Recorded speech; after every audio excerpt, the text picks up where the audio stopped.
You're listening to Faithful Friends, our new interfaith podcast where a rabbi and a Catholic deacon sit down to talk about life, faith, and the places where our stories intersect. We're not here to debate. We're here to explore, to ask questions, maybe even laugh a little along the way. Hey everyone, I'm Anthony Cullen, Catholic deacon in training, theology nerd, and proud Jersey guy. And I'm Rabbi Edelstein, lover of Torah, tradition, and a good cup of coffee. Today we'll be having a conversation about fasting as a spiritual practice. The whole purpose of our fasting is kind of like the why behind it, the origins. We'll dive into some scripture and have good conversation about why we fast and how it brings us all closer to God, no matter what our faith is. So I know we have a few fast days coming up for the Jewish religion, but today we have a nice coffee I roasted a few days ago for us as a nice little extra here. So, Rabbi, we were talking earlier, and it sounded like you picked up this hobby a couple of years ago. About 5 years ago, we picked up some random hobbies along the way. But I think it would be a really good story to kind of retell to everyone who's listening. So, it was, I guess, the beginning of COVID, and everyone was looking for something to do inside, right? And I had told my wife, Audrey, I said, I think maybe I'll start brewing beer or roasting coffee. And she said, somebody who drinks beer every day, maybe two times a day, maybe 3 times a day, maybe that's a problem. But if you have 1 cup, 2 cups, 3 cups of coffee a day, you just like coffee. So she said, also, I'll drink the coffee every day. Right. So I started off with a little whirly popcorn popper on the stove. I set off the smoke alarm several times with that. And then I was relegated to the garage. I could only roast it in the garage. So I'd open the door, and I'm out there roasting coffee. Like December, in a parka and gloves, trying to roast coffee with this little popcorn popper. And the mailman, could tell. He'd say 2 blocks away, he could smell the coffee. He'd come. I started giving him, coffee beans. He'd drop off the mail, and then eventually I upgraded to a nicer roaster I can use inside and not set off the smoke alarms. Was that the one we put on our Instagram and Facebook? Yeah, okay. That's the one. It's like a big toaster oven? It's like a mixture between a rotisserie and a toaster oven. Okay. But it's got, filters and whatever kind of stuff. So it's fun. It's nice to have something you can do and then drink or eat afterwards. Sure. Now, I've heard that you also are into some beverage making. Yeah, a couple of years ago when deacon school started, a friend of mine who I was carpooling with at the time, we decided we were going to start distilling different kinds of liquors, whiskeys and things like that. And one summer we had a lot of fun with it. It definitely wasn't a drinking every day kind of thing. It was a little bit on the stronger side, some of it, but some of it was really good. Yeah, no, we liked it, and we kind of both joked around. It's like this would have been great to do in like a college chemistry class because this is the practical application of distilling and boiling things off and different kinds of ingredients. And it was a lot of fun. What was the best thing you made? So the best thing we made, one of our like neutral bases, we wound up making an apple pie moonshine. It was like the best fall kind of beverage because we started over the summer and was able to sit for a little bit. Gave it to some friends and they keep asking for more. So Chris, if you're listening, we might have to pull everything out again and we'll start over because it was a lot of fun. A good learning experience. Well, now you mentioned apple pie. Now you're making me hungry, which I guess leads us pretty well into our main topic today of fasting as a spiritual practice and denying ourselves some pleasures in life on part of this spiritual journey. The text I selected was from the Gospel of Matthew, and this is traditionally the one we read on Ash Wednesday, the beginning of our fasting season of Lent, to prepare for our high holy days of Easter and everything around it. And in the gospel it says, "When you fast, do not look gloomy like the hypocrites. They neglected their appearance, so that they may appear to others to be fasting. Amen, I say to you, they have received their reward. But when you fast, anoint your head, wash your face, so that you may not appear to be fasting, except to your Father who is hidden. And your Father who sees what is hidden will repay you." The other text I wanted to kind of briefly talk about today comes from the Rule of St. Benedict. And St. Benedict, the church I belong to, it's near and dear to our hearts. We have images of him all over. And every time we see an image of Benedict, he has a book in his hand. And this book is his rule about how people should live in monasteries. And you really can translate it to today as well, even to family life. It's really communal living, how we all brought together. And his book, divided into chapters, talks about the proper way to eat food every day and the times a day, and talks about, drinking wine and how much. And obviously, this was many, many years ago, about 1700 years. So, the amount of wine is a little much for today. But even like discussing mealtimes during Lent, that fasting season, or other observances that kind of come up throughout the year. And Benedict was all about balance of prayer and work. And this was a really good one that we'll dive into a little bit more. Now, Rabbi, I think you have a text as well you wanted to share with us and some quotes. Well, we have a lot of different little snippets here and there from the Torah, from the prophets. Of course, when we look at Yom Kippur, we'll talk about later, it says you will afflict your soul. And the rabbis interpreted that to mean a number of different restrictions for fasting. And we have, of course, major fasts and minor fasts, which can have some differences. But there are a number of primary restrictions, but I thought rather than getting into some of those things, there's a section from Iggeret haTeshuva, which is like a letter on the topic of repentance from the Alter Rebbe. This was the first Chabad Rebbe or leader, whose name was Shner Zalman of Liadi, and he says, and these are his words: in general, the mystery of fasting is a wondrous remedy to manifest God's superior favor, similar to an offering, about which the Torah states a pleasing aroma to the Lord. And as it is written in Isaiah, this is what you call a fast and a day of favor to the Lord. This teaches that the fast that is desired by God is a day of favor.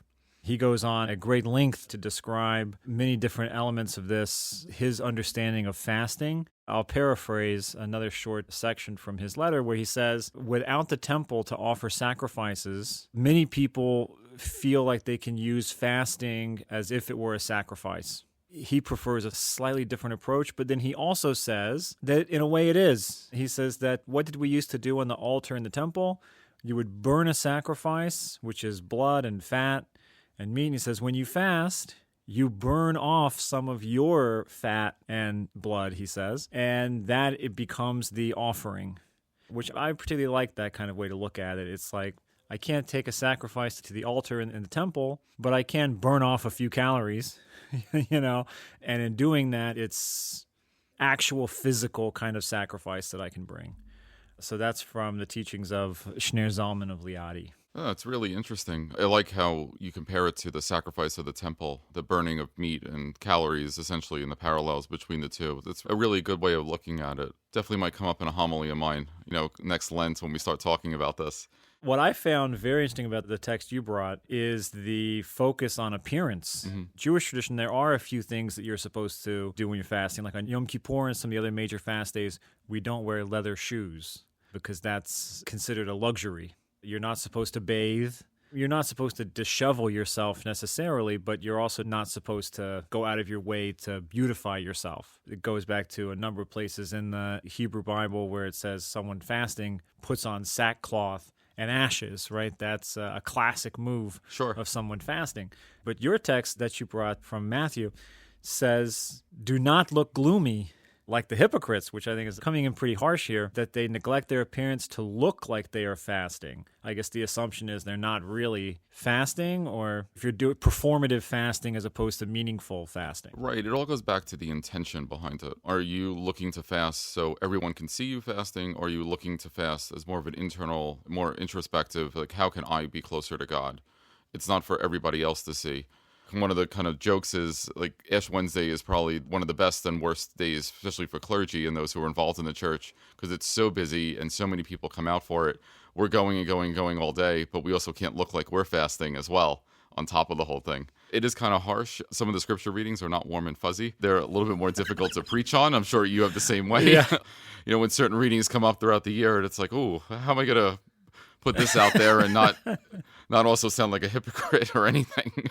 Yeah, we definitely have that in common. But you also mentioned the rule of St. Benedict here, some things about Lent. I have to admit that my understanding of Lent is somewhat limited and mostly from the Protestant perspective. Okay. So I know that we're looking at 40 days. A little bit more, yeah. But 40 days is a symbolic number. Yep. And that you're fasting during that. And to me, that sounds a lot like Ramadan. That talking about a month of fasting, which is, I think, an interesting parallel. We may have to get another colleague in here to help us understand that. But how does that fast work for such a long time? Because we fast typically one day at a time. Yom Kippur and Tisha B'Av, which are two major fast days, are 25 hours, right? 26 hours maybe. But you're looking at a month of fasting.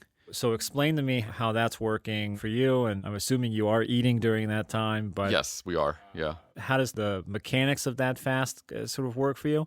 And then the spiritual experience of that as both practitioner of Catholicism, but also as clergy. How does that help you with your connection?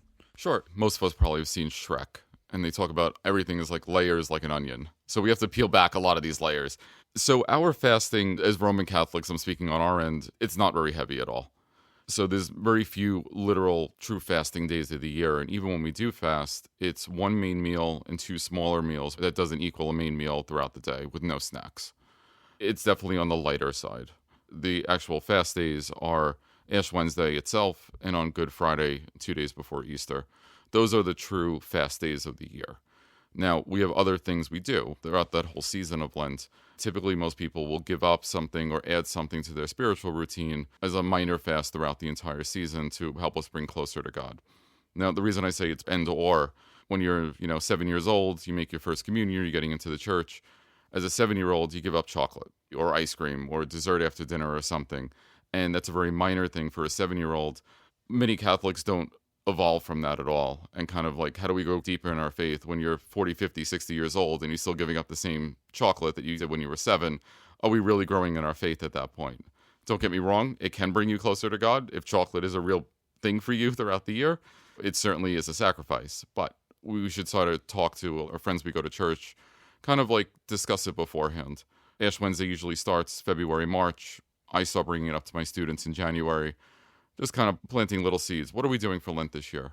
It could be pick up a spiritual book, pick up something we haven't read before. Try to get it done during that season of Lent. There's different spiritual manuals. We're adding something to our routine as another little sacrifice. Or we add as well. A priest friend of mine, my spiritual director, suggested a number of years ago, why don't you add music to your routine during Lent? And I was like, where are you going with this? And he's like, there's so much classical music, especially from the Baroque period that we have talked about. Add to it. Listen to the whole piece, the longer ones, and kind of like immerse yourself a little bit more. Really pay attention. Watch some spiritual movies besides the book. Don't go so far out of your norm that you'll never do it either. Many of us throughout our lives, we diet and then we give up the diet very quickly because it's not practical. Do something practical as well during that season. It's interesting to me to think about adding something as a part of fasting, because we rely quite heavily on the verses that instruct us to afflict our souls or to deny yourselves type of references, which there are many, so we won't try to list them all off.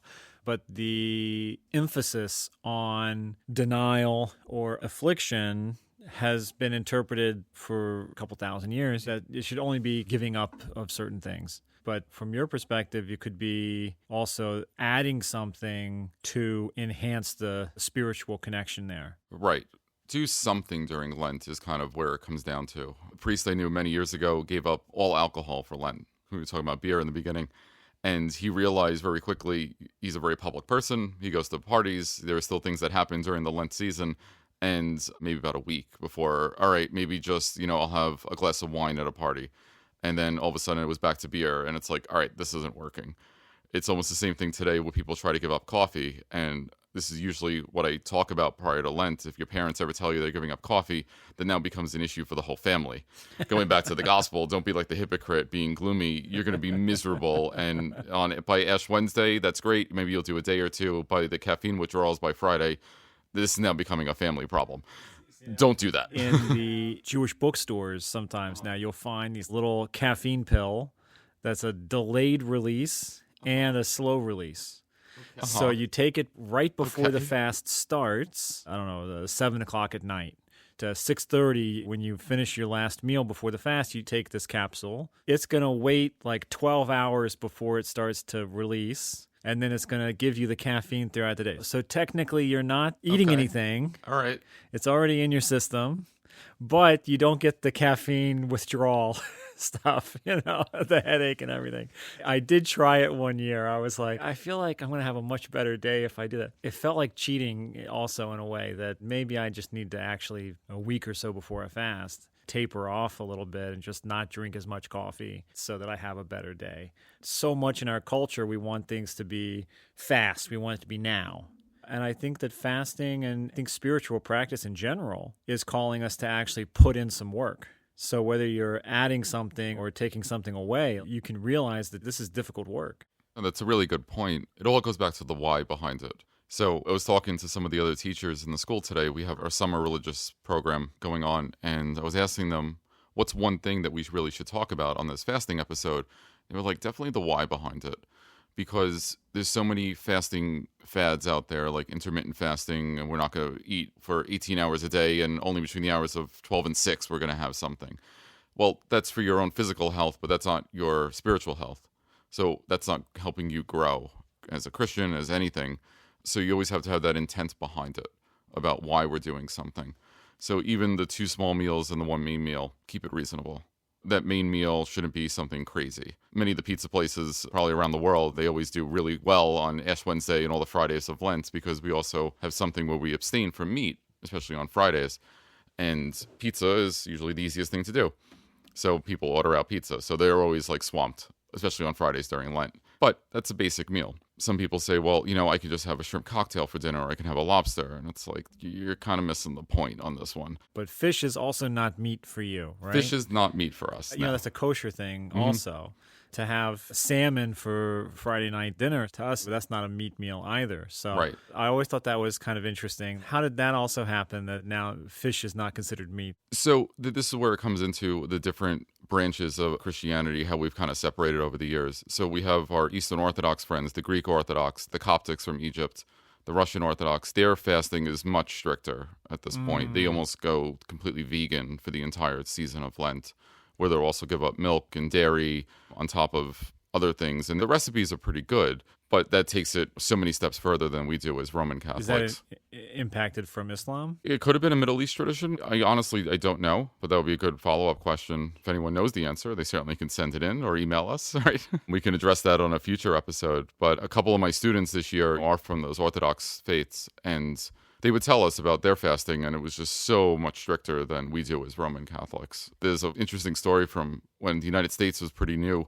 where the bishop wrote to Rome about certain critters that would live in our waterways. And things like beaver and alligator wound up becoming not meat because the bishop in Louisiana area at the time would write to Rome. And I can't imagine an Italian bishop living in Rome had ever seen such a creature. And it's like, all right, it lives in water. Go for it. The capybara is another fun one from South America. When the missionaries went there, they wrote home. It's like, well, it lives in the water. Might be a mammal. We have no idea. And it was approved by Rome. It's like, all right, that's not considered meat because it's an aquatic animal. Wow. So there's a couple of little quirks. They show up in memes during when Lent starts. Everyone's reminded we can eat all of these other weird things that, especially in Jersey, we don't have them. We don't have alligators or anything. So, but you can eat those on Fridays during Lent. I've heard it tastes like chicken. I don't know. Haven't had that yet. That's not kosher for us. So. Yeah, no, definitely. It's a no-go any day of the year for you, right? Right. People who are sick, elderly, there are age requirements for all these things. And women who are pregnant, they wouldn't be following the same rules. Okay, so we also have some of the same types of things. Like even on Yom Kippur, someone who is ill or pregnant, not only might you be exempt from fasting, but it might be a mitzvah, a commandment for you to eat, which is an important shift for people. We have sometimes people will feel quite guilty that they can't fast. They've been fasting every year on Yom Kippur for 50, 60 years. Since they were 13, 70 years, some of them. Well, now my doctor told me I can't fast. I have to take this medication. I have to eat with it. So I can't fast. What am I supposed to do? And I always try to reframe that for them and say, try not to look at it as you can't fast. Look at it as it's a mitzvah for you to eat. And now when you have to take that medication, when you have to eat something with it, remember that you are fulfilling a mitzvah. You're doing the will of God by eating that now. So don't have something you particularly enjoy, right? You have to eat something. Okay, some plain white rice or something, or a little piece of bread, whatever it is, the minimum you have to do. I'm not saying you got to take a medication, have a 3-course meal with a steak and baked potato and whatever the nice things that you want to have. Keep it simple and do it and know that that is required of you to do that. And that can be very helpful for people. When we base our connection on a physical action, what happens when we can't do that action anymore? How do we help people to reframe that in order to still have something? Wow, you can't fast on Yom Kippur anymore. How can eating become a fulfilling spiritual action? And that is often difficult for people to transition like that. But now I'm thinking about all kinds of physical actions. Do you have things like that? Yeah, we like to sometimes use the word scrupulous. They become obsessed with something. It's like, we've been doing this forever. We must continue it, whatever it is. But if it's to a detriment to you and your spiritual life, or to other people, like giving up coffee for whatever reason, we have to really look at it and see where you're coming from. Are you growing? During the season of Lent, we also encourage people to go to confession, receive that sacrament from a priest where you tell them your sins in the person of Christ. The priest will absolve you of your sins. And that's something that if people go once a year, they'll dump out their soul, they'll say their things, but then sometimes it becomes so much of a habit, they start going monthly, which is good. Then it's every 2 weeks. Still a good thing, but we should really reflect on how we're doing this. Then once it starts coming into a daily thing and you're begging the priest to go to confession, are we really doing this for ourselves? Are we becoming so obsessed with some sort of rule that we're missing what's going on? Not that I'm saying we shouldn't go to confession, but we need to understand the why behind it and really reflect on ourselves and have that conversation. Is it something that you're doing because it becomes an addiction? And now we need to have a longer conversation about the why behind whatever is going on in your life. So I think it kind of parallels where we see it on that end as well. Not that I hear confessions and I won't as a deacon. It's really just for the priest.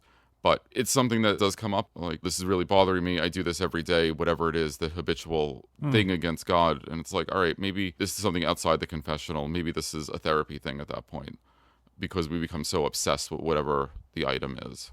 We kind of talked about those who have been doing this for 70 plus years, and they're some of the more senior members of both of our assemblies congregations that are coming. But for us, fasting itself is really only between the ages of 18 and 59. Even this minor fasting that we have to do, which a lot of people are like, oh, that's not that bad. I'm like, no, it really isn't. 59 is still young for most people. I mean, obviously everyone's health conditions are different, but 59, you're still on the younger side. But some people continue this fasting later on. And even the abstinence, when we can't have meat on Fridays during Lent and Ash Wednesday, and really other Fridays of the year, but that's another topic, it's only 14 and up. So really we're talking end of 8th grade, high school age at this point. That's when you have to really start obliging by what we have in our faith, which I think you mentioned 13, so I'm going bar mitzvah age, bat mitzvah age. Right, 13 would be bar bat mitzvah. So you're doing 14. So yeah, we do 14 for this. But if you end at 59, is that like it's no longer required, it's now optional, or Correct. It's like you can't? No, it's optional at that point. It's up to you. I was going to say, like, because then wouldn't half of the Vatican, like, not be fasting anymore? Like, yeah, it could be a little bit different. I've actually gone away for a retreat during that week, that beginning of Lent for Ash Wednesday, and I was at this monastery. It's from the Benedictine tradition, so they follow that rule that I mentioned earlier. And I personally didn't think the meals that we had were super simple, or I didn't feel like I was fasting, but I'm also a lot younger than the average age of a monk and the other people on retreat that week. But we'll do our best. We pick what we're going to have for those meals, and we adjust our spiritual practices accordingly. Thinking about how we use fasting, and sometimes almost fasting as protest in a way, and hunger strikes and things like this, that people have been very successful in getting things moving by saying, I'm not going to eat until this changes. In this section of the Talmud, there's a guy named Choni HaMa'agal, or Choni the Circle Maker, they call him. He's well-known, and the Jewish listeners will have heard of him. And he was well known for having, at one point, the rain was not coming, and he drew a circle in the dirt, and he said, I'm not leaving the circle until it starts to rain. And so it starts to rain. but it was too heavy. So he says, God, that's not the kind of rain I'm talking about. What are you doing here? And so then it becomes this very light kind of misting rain that wasn't really hardly hitting the ground. That's not what I'm talking about either. And so then there becomes the nice gentle rain that will soak into the ground and yield crops. And he steps out of the circle and, et cetera. So that in a way is also sort of a fast. He's saying, I'm not going to move until this happens. Now, presumably it means he's not going to eat or sleep or anything until something happens. And his conviction, has real spiritual power to it. To be a human being and to say, I'm not going to move until God makes it rain, and then God makes it rain, that's almost like a superpower. And I feel like nowadays we're not very good at bringing that kind of conviction to fasting or to prayer in general. We so often look at it as a burden. It's Yom Kippur, I have to fast today. Or a few days before Purim, we have a minor fast, sunrise to sunset. I just don't feel like people are bringing that kind of conviction. Yeah, I see what you mean with that. Even before an ordination, before a man receives that sacrament from the bishop, we would have some sort of spiritual retreat and kind of, let's step out of the world for a moment. Let's fast from all the pleasures of life and really focus on what we're going to do in this next chapter of our lives. We're not necessarily fasting from food at that point when we go on a retreat, but we're fasting from our normal lives. We're stepping out of it. We're trying to become more spiritual. Let's take a break from our normal everyday routines and kind of reset at that point. And as members of the clergy, we are required to go on some sort of an annual retreat to do that, just like we do before we get ordained. I'd like to implement that for my colleagues. It's a good thing. You separate a little bit, you take a couple of days, you take a week, maybe even longer, depending on what you're doing. I typically go to this monastery up in Massachusetts. Been doing that for 15 plus years at this point. Just really kind of get out of the world and hit that reset button. You need to step back for a little bit. It's like, what am I doing? Where am I going forward? And how am I living my faith life, my vocation, where God is calling me to do, maybe a little bit better next year? Maybe there's something I need to work on. And the monks at that monastery in particular will offer direction. You could sit down with them. But for the most part, simple talk. You follow their schedule by praying throughout the day, like we hear in the Psalms, pray 7 times a day in the temple. And they do that. St. Paul tells us to pray without ceasing, like to never stop praying. And when we give up things, we never stop praying because we're not going for those Oreos or whatever. We realize at that moment, you know what, I'm fasting today. It's really more focused about God. I can offer this up as a little bit of a sacrifice. And that's my little prayer at that moment. And we keep going throughout the day. I kind of had this image in my head of the person fasting sort of being like the earth. And when you fast, it's like drying out the ground a little bit. But then when we receive the rain, whether that's connection with God or receiving an overflowing of divine love, connection, Holy Spirit, perhaps you would use the term. No one is thankful for rain during a flood. Correct, yep. During that kind of a time when there's an abundance of something, we tend to not be as thankful for it. Maybe fasting kind of helps us to dry out a little bit. And then when we have the opportunities to visit a sacred community, a monastery or some kind of retreat of some kind, that we're more appreciative of the rain, so to speak. As you're talking, both of us, our gears are turning as we're going through this. I don't have the exact quote at the moment, but we hear of a woman going to a well in one of the Gospels, and Jesus comes to her and says, "What are you doing?" And she's getting water for her family in the middle of the day because she's not welcomed in her community. And he tells her, "If you follow me, you will never thirst." And, it's coming back to God, and God is there to fulfill that need, because that thirst isn't necessarily a physical thirst, but it's a thirst for more. How can we be closer to God? How could we be better in our faith?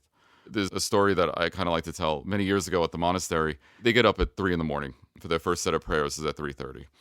And I got up one morning, and I'm one of the few people on retreat that do this. This is not the norm. This is just my quirk. I really enjoy being part of their routine. And I got up and I was starving. And that's a weird thing for me. Like, I don't get up starving. It's like, this is strange. And I go to prayer. It's like 45 minutes or so. And I get back and it's like, I'm still starving. I go to the kitchen. I grab a banana or something, whatever it was. And I'm still starving. I don't know what's wrong. It's like, this is weird. I'm not usually like this. And they have mass at 6 and morning prayer at this point. We pray the Psalms and scripture. And I'm thinking of it the whole time. And when I received communion, when I received the bread of life, which physically from a caloric intake, it's nothing. It's a small cracker to the naked eye, but we believe it was the body and blood, soul, and divinity of Jesus, of God.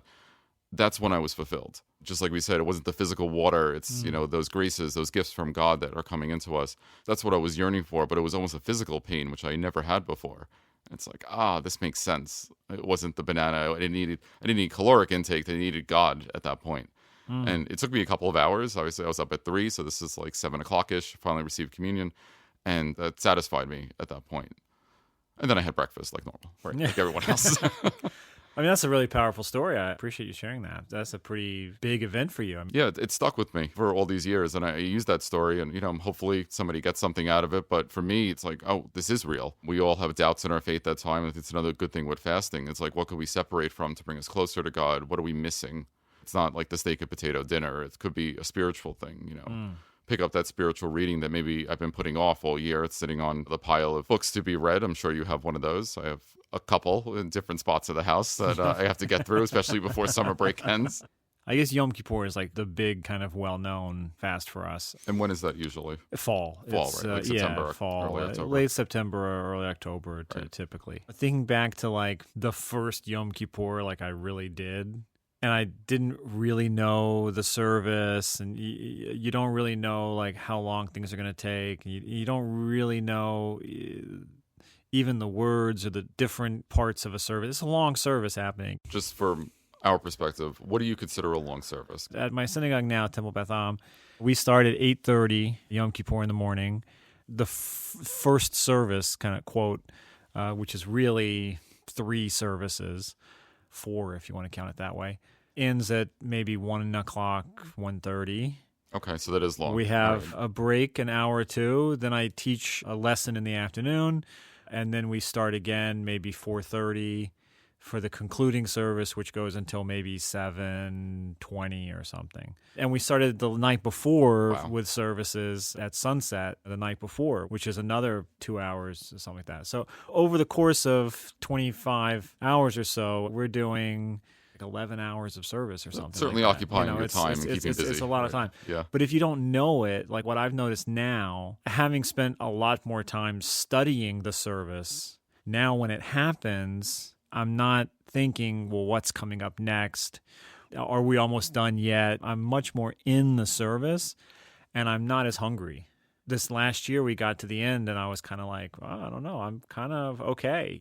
Maybe it was the caffeine pill. It could have been the caffeine pill, sure. There's a real difference there, and I wasn't that kind of like really tired, hungry kind of thing. I was sort of, okay, like, yeah, I mean, I could eat, but it was very different now. And I think that being able to connect with the service in a much more meaningful way also has helped, made the fast what it's supposed to be, which is supposed to help you to focus in and help you connect and not hinder you from doing that. When we can't think about what we're doing because we're so hungry, that becomes a hindrance. And if we can just not worry about what time we're having lunch, that's one less thing to worry about. We can focus in now. Different kind of a take. I love the story you told. I think that's revelation also, to go back to our previous episode. What an amazing experience to have had. I'm somewhat envious of that experience for you. And I'm trying to, think of how that, what's the most similar thing I can think of myself would be just how noticing over time, learning the liturgy, learning the services in much more depth has helped me to connect to the day, to the fasting. And with all the minor fasts, very similar like that. As we were talking, I was thinking of this one particular saint, St. Francis de Sales, from France a couple hundred years ago, not too long ago. I want to say late 1500s, early 1600s. In time of the church, it's really not that long. But he has a reading that we read on his feast day in January. And he goes into, essentially, we can translate it to modern terms as staying in your lane. He refers to the monk who lives in the monastery, who gets up at 3 a.m. and then goes to bed at like 8 o'clock at night because he has to get up at 3 a.m. and works there. That's his job. You as a married person, you can't be like that all the time. You need to pray the way you can pray that fits your life. The priest is going to pray one prayer. The married woman prays something else. The dad with little kids at home, he's not going to be able to live in the church. That's not what God is calling us to do. We all have a unique way of doing things. And we need to embrace whatever that vocation is that we've been called to do, especially in our adult life, and stay in that lane. There are strict rules. The 2 days a year, we really have to fast, but we can do things. It's not the end of the world. We make it so it fits our life a little bit, and we have that discussion with a trusted individual. It's like, hey, what can I do this year? Let's kind of tailor it to where we are in our faith life as well. Because realistically, we all have the ups and downs, the roller coaster of how super into this we are at one point, and then other times we're kind of lukewarm. And, we're not fully embracing what the church teaches or scripture or liturgies or church year or calendar, things along those lines. The other required fast that I had forgotten to mention for us is before we receive communion, we have to fast for 1 hour, which really isn't that long, especially on a Sunday. You just don't grab a bagel on the way to church. You should be kind of that mindset of we're doing a little bit of a sacrifice before we receive God into our physical bodies. 1 hour isn't that bad. It used to be 6, midnight before, different days have different fasting. The Orthodox faiths, our Eastern friends that we talked about, they have more strict fasting depending on the day of the year. Our parallel would be before Passover, when you eat the matzah. Different communities have different timelines for this, but many communities will say for a month before Pesach, don't eat matzah. Okay. Could be a week, could just be 24 hours. Now, is that the practical reason? But, because it's a little dry, or you don't want to go into this too early? The practical reason there is that you're supposed to eat it the first night of Passover with gusto, right? Okay. With real appetite for it. So you have to have not had it for a little while so that when you're presented with the matzah on the first Seder, then you're like, oh, I really want to eat this, Sure, that separation makes the heart go fonder, essentially. Yeah, so now right? you're saying, okay, so for an hour before the communion, fasting as well, maybe to make sure that little tiny bit of, as you said, that little tiny bit of something you're going to get, right. It's kind of like letting the ground dry out a bit before the rain. How much more do we appreciate that little bit, that little taste of something when we have really purposefully denied ourselves something for whatever the timeline is beforehand, an hour, a week, a month perhaps for Passover. And I just feel like there's so much about fasting and the spiritual journey that we're on that people have just not touched, that we haven't touched even today. Yeah. Are there any other types of fasting besides food in the Jewish faith? Yeah, there are a few major restrictions, mostly for major fast days. These are the 5. Of course, eating and drinking, wearing leather shoes, as I mentioned, bathing or putting on like perfumes, okay? And also marital relations would be the other fast. Okay. On a minor fast day, again, you have some differences between communities. People might say, well, the shoes are not a big deal on a minor fast day or something like that. But typically, eating, drinking, bathing, marital relations are the core kind of denial pieces. So I've always had a question about the shoes. So non-leather shoes is what you're going for now. So prior to, I would say, the last 100 years with the sneaker and everything made out of plastic, what would the shoe be made? Like, we're talking about like a canvas shoe at this point? Or what would 1500s Judaism, we're not putting on a pair of Nikes or a Converse shoes out there. It comes up in the Talmud, this discussion, like, what are we supposed to wear? It seems to me shoes in general used to be seen as kind of a luxury item. Okay. And that likely that this is supposed to be barefoot time. I don't think I made this joke, but I repeat it sometimes. People will ask, why don't we wear leather shoes? And I say, well, the Torah is very clear. It says you will afflict your souls. Oh, yeah, very clear. Right, yeah. So you're not supposed to wear shoes. Afflict your souls, the soles of your feet. Okay. But in the Talmud already, I think 400, 500 of Common Era, there's a discussion about felted shoes. So apparently they did used to make what we would consider maybe sort of a slipper out of felt. And if you put a fairly nice thick felted sole, it could perhaps be considered kind of a luxury item. And part of that discussion is, well, aren't those shoes like really more expensive than the leather ones? Isn't that a nicer shoe? Like, who has, felted shoes? And I said, yeah, but it's not leather, so it's not the same. And if you wear those outside, you're going to kind of mess them up anyhow. So doing that is to its detriment, which means that's kind of okay. But now the big shoe is the Croc, right? Everybody, Yom Kippur, you get 100 people here wearing Crocs. And you go, I mean, yeah, it's rubber, but That's a comfortable shoe. Depending on who you ask, I have my opinions on Crocs. I have a friend who wears them to everything, and it's like, all right, you do you. It's a 2-inch soft rubber Sure, sole. yeah. It's like walking on a cushion. So is that really some kind of denial? And you go, well, but your feet sweat in them and they look kind of not so nice. And maybe it's a grooming type of a thing too. So maybe by your tradition, it's not a good thing you shouldn't wear different shoes on a fast, because then people will see you wearing the Crocs with a suit and they'll go, oh, he must be He must be doing fasting that then, because right? it's Yom Right. Kippur, right? My Crocs are lime green, so it's definitely going to show off. There you go. Yeah, they're loud. I think that it probably we're supposed to be barefoot, really. Okay. But I think it goes back to it's the awareness that you're doing something different. You go to your closet in the morning, all right, I'm not putting on my black leather shoes that I typically wear. I'm going to wear something different because it is a fast day, Right. regardless of what the material is at this point. But I'm doing something a little bit different, and I'm essentially going back to what Paul said, pray without ceasing. It's now another small moment. I'm dedicating another part to my day. I look down at my shoes. I have to tie them later. I'm going to realize I'm not wearing a leather shoe because today is a fast day. I also think that with the communal aspects of some of these things, it creates an atmosphere. If everyone who comes is wearing Skechers with their suit, except for the few guys wearing New Balance, but if we're all doing it, then there's like a sense of unity and togetherness from it. And I think the same thing when I was in a community in Jerusalem, Yom Kippur, and people really took seriously. I mean, as the rabbi in the community, Yom Kippur, okay, so I'm going to comb my hair, but I don't spend any time with it. But they took these things very seriously, and people would very literally get up out of bed, put on the pants and a shirt, and walk to synagogue. And however they looked, that's how they looked. And they just didn't look in a mirror as they walked out the door, and however they looked, that's how they looked. And I got to tell you, when you got 100 people who rolled out of bed and didn't do anything. Kind of disheveled, sure. Yeah. And it really does feel different. I could imagine. And it can really kind of help you to get into it. So I think going back to the text that you brought to begin with, it's like, yeah, if you're the only person in the community who does that, that feels very performative. You're doing that for you and for your ego. But if we're all doing it together, maybe that's different. So, Rabbi, I'm thinking of two different questions. One of them, so I remember back in high school, me and a friend of mine, we both wanted combat boots.